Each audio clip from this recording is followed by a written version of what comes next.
आज मैं बात करने जा रहा हूँ। मुझे बहुत सारे डीएम, बहुत सारे मैसेज आए हैं कि कैसे हम किन कंट्री को विजिट करके अपने पासपोर्ट पर ट्रैवल हिस्ट्री बना सकते हैं। तो इसके ऊपर वीडियो बनाई जाए या इस टॉपिक पे हमें गाइड दी जाए, इस बारे में बताया जाए। तो बेसिकली आज वीडियो बनाने का मकसद और इसी टॉपिक भी यही है कि आज मैं वीडियो में आपको बताऊंगा ऐसे कंट्रीज जिसके बारे में आप विजिट करके अपने ट्रैवल हिस्ट्री बना सकते हैं और बहुत इजीली और बहुत आसानी से बना सकते हैं। तो शुरू करते हैं आज की वीडियो। तो वीडियो को पूरा देखिएगा, स्किप ना कीजिएगा। चैनल के ऊपर नया है उनसे रिक्वेस्ट है, चैनल को सब्सक्राइब कर लेगा, बेल आइकन को दबा दीजिएगा ताकि मेरी नई वीडियोस की अपडेट्स आप लोगों को मिलती रहे।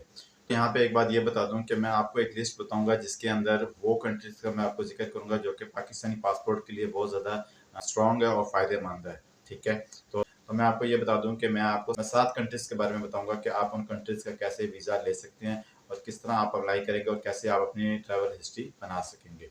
तो सबसे पहले मैं आपको ये बता दूं कि मैं उन कंट्रीज के बारे में जिक्र करूंगा जिनके वीज़ा स्टिकर वीज़ा होगा। मैं ई वीज़ा के बारे में बात नहीं करूंगा, ना मैं उन वीज़ों के लिए आपको रिकमेंड करूंगा। मैं कोशिश करूंगा कि मैं आपको स्टिकर वीज़े के बारे में बात करूंगा। देखिए, मैं स्टिकर वीज़े के बारे में इसलिए बात कर रहा हूँ कि इसका एक फ़ायदा ये होता है कि इससे आपका पासपोर्ट पे स्टिकर लगता है और इससे क्या होता है कि आपका पासपोर्ट बहुत ज़्यादा स्ट्रॉन्ग हो जाता है, जिससे आपको कल को ट्रैवल करने में बहुत ज़्यादा आसानी होती है।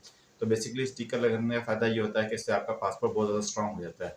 जो ई वीज़ा होता है बेसिकली वो पेपर वीज़ा होता है, उसका फ़ायदा नहीं है और वो नज़र भी नहीं आता।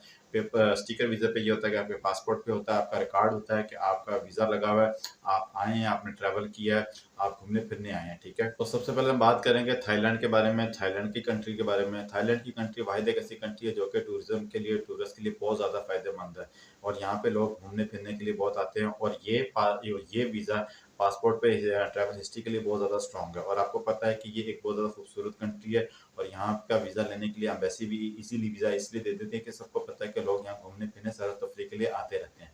और इसका वीज़ा भी लेने के लिए आपको चंद डॉक्यूमेंट्स की ज़रूरत होती है और उसके बाद इजीली आपको वीज़ा मिल जाता है। ठीक है, और जैसे कि मैंने आपको बताया कि ये एक फ्रेंडली कंट्री है और मैं कोशिश करूंगा कि जिन कंट्रीज़ का मैं जिक्र करूंगा ये सारे कंट्रीज़ फ्रेंडली कंट्रीज़ होंगे, जो कि 7 कंट्रीज़ मैं आपको जिक्र कर रहा हूँ।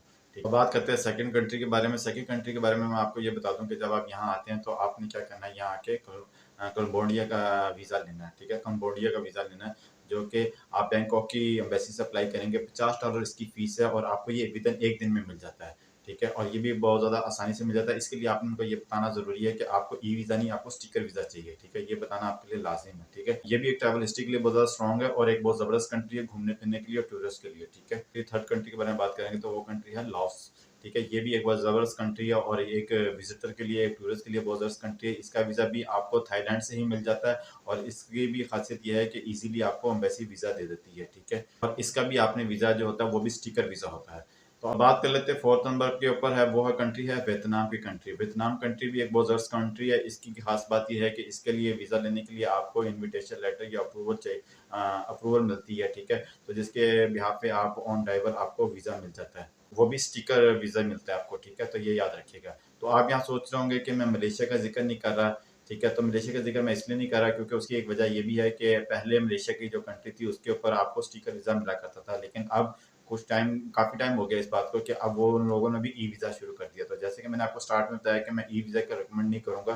ठीक है, क्योंकि जैसे कि मैंने आपको बताया कि स्टिकर वीज़ा ज़्यादा स्ट्रॉन्ग होता है पासपोर्ट पर ट्रैवल हिस्ट्री बनाने के लिए। ठीक है, तो इसके साथ ही इंडोनेशिया है। इंडोनेशिया का भी मैं जिक्र इसलिए नहीं कर रहा क्योंकि उसका वीज़ा आजकल बहुत मुश्किल से लग रहा है, तो उसका वीज़ा भी आपको नहीं मिलेगा क्योंकि उसकी फॉर्मेलिटीज़ बहुत ज़्यादा है और थोड़ा एक्सपेंसिव है वो वीज़ा। इस नंबर पे बात करेंगे उज़्बेकिस्तान की। उज़्बेकिस्तान का वीज़ा भी बहुत ज़बरदस्त वीज़ा है और घूमने फिरने के लिए बहुत ज़्यादा अच्छा वीज़ा है और ट्रैवल के लिए भी बहुत ज़्यादा स्ट्रॉन्ग है और ट्रैवल हिस्ट्री के लिए बहुत ज़बरदस्त है। उज़्बेकिस्तान का वीज़ा थोड़ा एक्सपेंसिव है, ये बता दूँ मैं आपको। ठीक है, लेकिन एक ट्रैवल हिस्ट्री के लिए बहुत ज़बरदस्त वीज़ा है और इसका भी वीज़ा स्टिकर वीज़ा है। ठीक है, तो भी ये बता दूँ मैं आपको।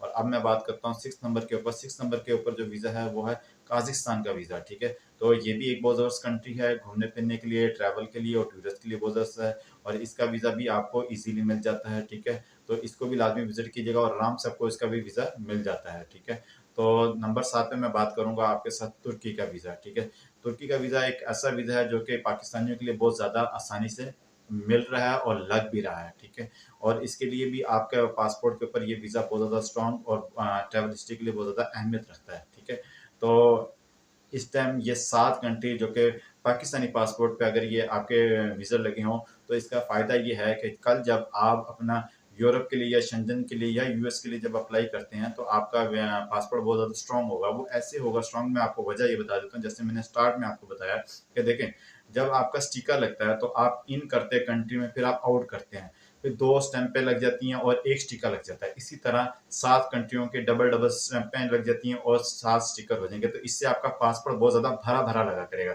मिसाल के तौर पे जब वो चेक करेंगे कि यार बंदा काफ़ी घूमता फिरता रहता है, तो वो इजीली इस बेस पे आपको वीज़ा दे देते हैं। ठीक है, आपसे क्वेश्चन आंसर नहीं करते या आपसे कोई ज़्यादा फॉर्मेलिटी नहीं पूरी करते, क्योंकि उनको पता है कि ये बंदा घूमता फिरता रहता है, ट्रैवलिंग करता रहता है। तो बेसिकली वजह ये होती है कि इन ट्रैवल हिस्ट्री बनाने का कि कल को जब आप यूएस हो गया, कनाडा हो गया, या ऐसी कंट्री जो बड़ी कंट्रीज हैं जैसे इंग्लैंड हो गया, या और भी सारी कंट्री जिनके डायरेक्ट यहाँ से फ्लाई नहीं किया जा सकता, उसके लिए पहले ट्रैवल हिस्ट्री का होना बहुत ज़रूरी है। तो उसके लिए ये जो चीज़ें हैं, ये जो कंट्रीज हैं, ये जो वीज़े हैं, आपको बहुत ज़्यादा इन द फ्यूचर जो है वो बहुत ज़्यादा आपको हेल्प करते हैं। ठीक है, तो आपको बताइएगा कि आपको ये वीडियो कैसी लगी।